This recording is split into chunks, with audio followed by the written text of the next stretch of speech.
Boas-vindas à nossa exploração de hoje. Nossa jornada sonora vai mergulhar direto no mundo fascinante, incrivelmente complexo e, sem dúvida, mecanicamente único do trombone. É aquele tipo de instrumento que exige um respeito absoluto da nossa parte, né?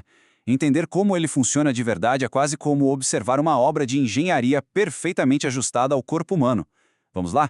E a grande pergunta que vai guiar a nossa análise de hoje é exatamente essa. Por que o trombone é considerado um dos instrumentos de metal mais mecanicamente singulares do mundo? Sério, o que torna o ato de domar um instrumento tão imponente um desafio físico e de coordenação tão grandioso? É justamente esse mistério que a gente vai desvendar agora, peça por peça.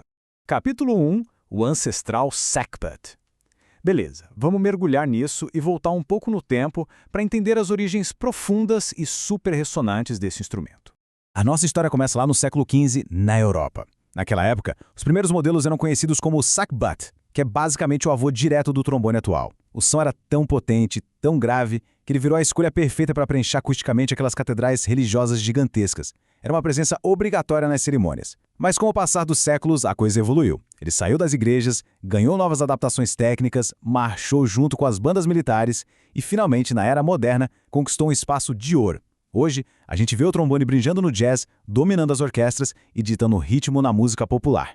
Capítulo 2 – A mecânica da vara. É aqui que a gente faz a transição para a mecânica central do instrumento. É exatamente nessa parte física que mora a verdadeira complexidade e, claro, a beleza crua do trombone.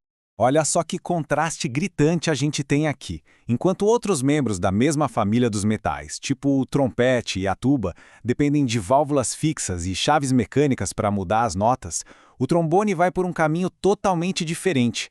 Ele altera o comprimento do próprio tubo de forma totalmente manual, usando aquela haste deslizante gigantesca. Pois é, não tem botão para apertar. Isso faz com que tocar esse instrumento de metal seja na prática um quebra-cabeça contínuo e ininterrupto de pura coordenação humana.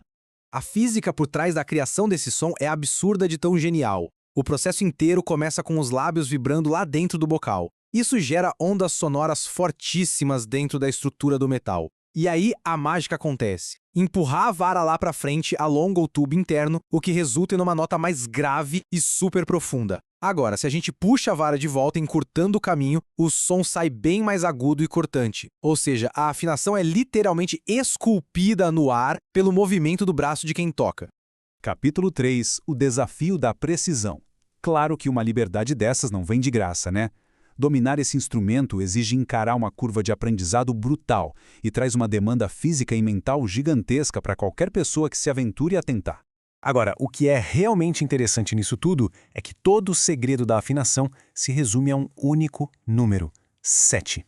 Existem exatamente 7 posições manuais principais na extensão da vara que ditam completamente as notas. O detalhe: nenhuma delas tem marcação.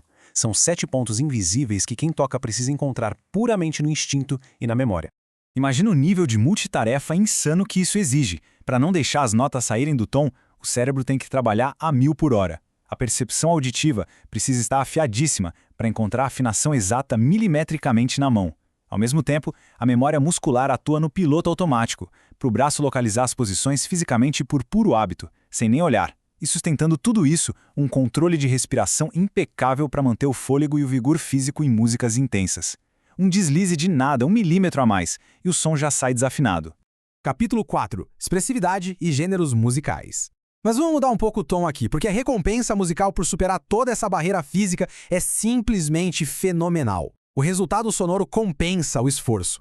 A prova definitiva dessa recompensa é o famoso glissando.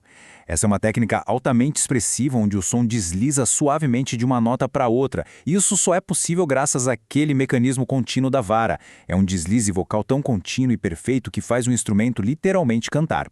Para falar a verdade, essa se tornou a marca registrada do trombone no mundo inteiro. Essa mistura rara de força, técnica e expressividade sem limites que consolidou o status de estrela do instrumento em tantos estilos musicais globais. No jazz, por exemplo, ele entrega uma sonoridade potente, quente e quase vocal. Já nas grandes orquestras clássicas, ele funciona como um pilar, adicionando uma profundidade e uma força incomparáveis às harmonias. E quando a gente fala de bandas marciais e fanfarras, o trombone traz aquela presença física imponente e encorpada que comanda tudo. Capítulo 5. Ferramentas interativas de estudo. E já que estamos falando sobre dominar técnicas complexas, vamos mudar um pouco o foco para a forma como a gente absorve tudo isso.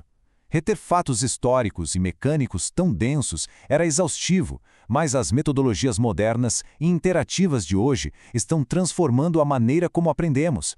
A gente vive uma era onde as ferramentas interativas digitais se integram maravilhosamente com os textos para construir uma verdadeira maestria cognitiva. Histórias complexas viram guias de estudo super acessíveis e engajadores. Pensa bem, hoje dá para usar um chat direto com inteligência artificial para tirar dúvidas super específicas com direito a citações exatas na hora. Tem também painéis de estudo que geram recursos de aprendizado fantásticos com apenas um clique. Sem contar os quizzes de múltipla escolha automatizados para testar conhecimentos rápido e até visões gerais em áudio em formato de podcast com conversas dinâmicas. E isso ilustra brilhantemente o nosso ponto de hoje.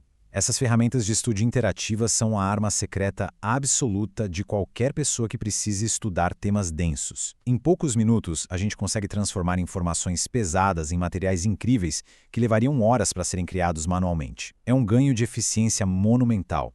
E para a gente encerrar, eu deixo essa reflexão provocativa no ar. Dominar a execução do trombone, lidando na unha com a falta de válvulas, exige mais coordenação física ou será que absorver e dominar o estudo da sua história exige mais foco cognitivo? O que vocês acham? Fica aqui o nosso absoluto respeito por esse brilhante quebra-cabeça mecânico centenário e também pelas ferramentas poderosas que a gente tem para estudá-lo hoje. Muito obrigado por acompanharem essa análise, continuem curiosos e até a próxima exploração.